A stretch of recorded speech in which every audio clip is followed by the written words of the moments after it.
एक बात अपने जीवन में सदा उतार करें। घर में अगर तुलसी का क्यारा है तो तुलसी महारानी हमें ये बता देती है कि हमारे घर में सुख आने वाला है कि दुख आने वाला है। जैसे शनि अपना प्रकोप दे रहा है या शनि उतर रहा है, ये किसी से पूछने की जरूरत नहीं पड़ती, अपने आप मालूम पड़ जाता है। कैसे?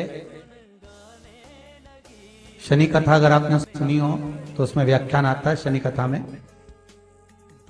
पांव की चप्पल बार बार टूट रही हो, कमर से नीचे जो वस्त्र पहने हो वो फट रहे हो, कहीं पजामा है, धोती है, आदि वस्त्र हैं, कपड़े हैं, वो अपने आप फट, आज के जमाने में तो फटे फटाए पहनते हैं लोग, फैशन।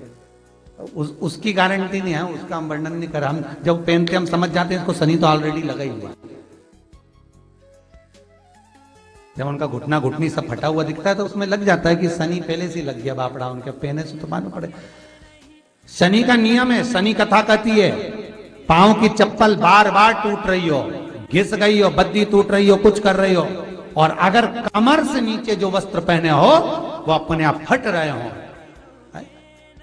समझ लेना कि शनि पांव से प्रवेश कर रहा, मतलब अपनी प्रखरता शनि दिखा रहा।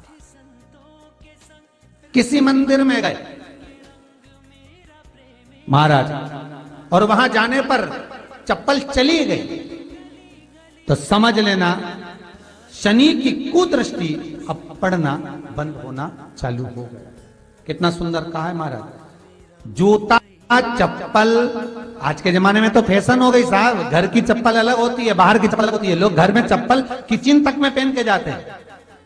अरे पानी ले जाओ सीओर से, रसोई घर में लोग चप्पल पहन कर जाते हैं, जहां भगवान का प्रसाद बन रहा है, जहां अन्नपूर्णा निवास कर रही है, और पूछो तो करे किचन की चप्पल है तो माथे पे रख लो।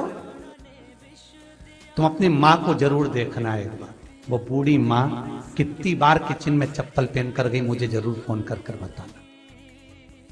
बूढ़ी मां रसोई घर में आज भी बिना चप्पल के जाती है, और बहुओं की कहीं एड़ी नहीं फट जाए, ठंड नहीं बैठ जाए, इसलिए ये रसोई घर तक में चप्पल पहन कर जाती है।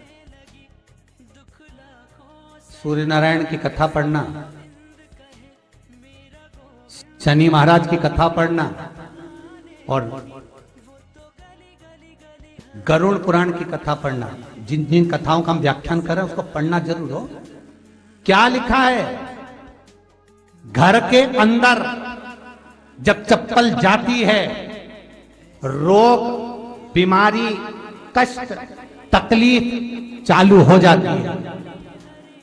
तुमने चप्पल क्यों पहनी? ठंड नहीं बैठ जाए, रोग नहीं बैठ जाए।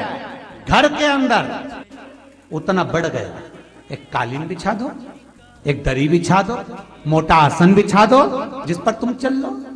जरूरी है कि कई कई लोगों को तो हमने ये भी देखा कि कालीन पर भी चप्पल पहन के चलते,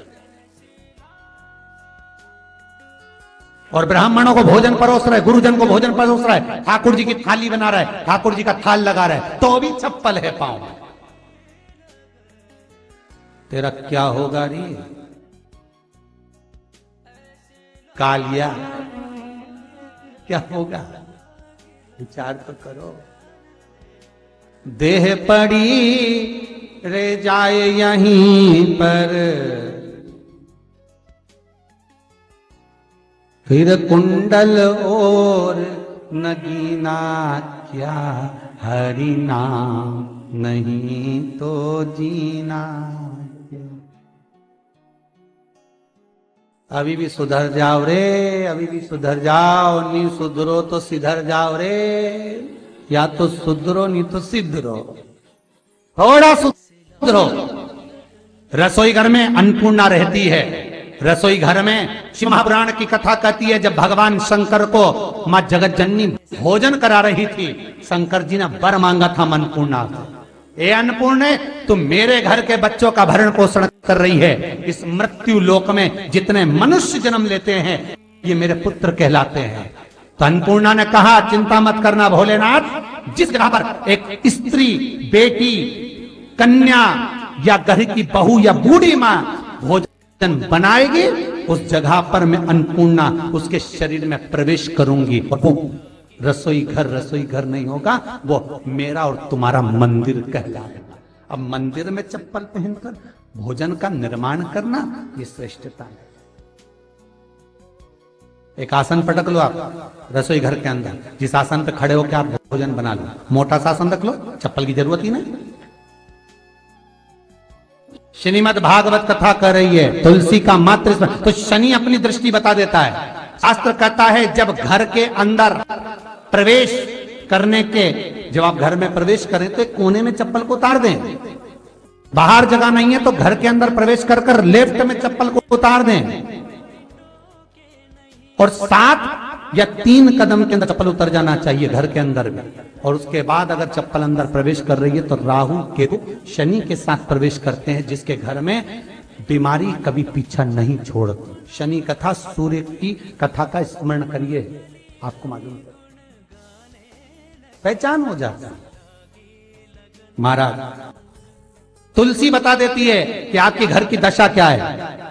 बार बार जल डालने के बाद भी तुलसी सूख रही है, बार बार आप पूजन कर रहे हैं, पाठ कर रहे हैं, तो भी तुलसी के दल सूख रहे हैं। तुलसी बता देगी कि तुम्हारे घर में तकलीफ आने वाली है, कष्ट आने वाला है, सूख रही है। किसी ने जरूर कुछ ना कुछ ऐसा है कि इसमें घर में कुछ तकलीफ आएगी, तुमने लगाया फिर सूखी, फिर लगाया फिर। तुलसा महारानी बता देती है कि कष्ट है। और जिस गमले की तुलसा घेर घमोर हो, फलित हो, आनंद में हो, तो उस घर में फिर दुख नहीं आता, समृद्धि खुद बढ़ती चली। जिन शंकर भगवान को आप जल चढ़ाते हो, जिन ठाकुर जी से आप लाड लड़ाते हो, जिन भगवान कृष्ण का आप स्मरण करते हो, राधा रानी का आप नाम जाप करते हो, जिस परमात्मा का आप भजन कर रहे हो, कीर्तन कर रहे हो, नाम जाप कर रहे हो, नाम स्मरण कर रहे हो, उससे तुम्हारा एक संबंध होना चाहिए, एक रिश्तेदारी होना चाहिए। और उससे जब तुम्हारा कोई संबंध रहेगा, उससे जब तुम्हारी कोई रिश्तेदारी रहेगी, तो उस रिश्तेदारी में जैसे ही आपके प्राण छूटे, और छूटते से ही आप जब गए, तो जाते ही आप कहोगे कि कृष्ण से मेरा ये संबंध है, वो मेरा पुत्र, वो मेरा भाई, वो मेरा बेटा, वो मेरा सगा, वो मेरा रिश्तेदार, वो मेरा कुटुंबी, वो मेरा पुत्र। जब कहोगे तो तुरंत प्रवेश हो जाए।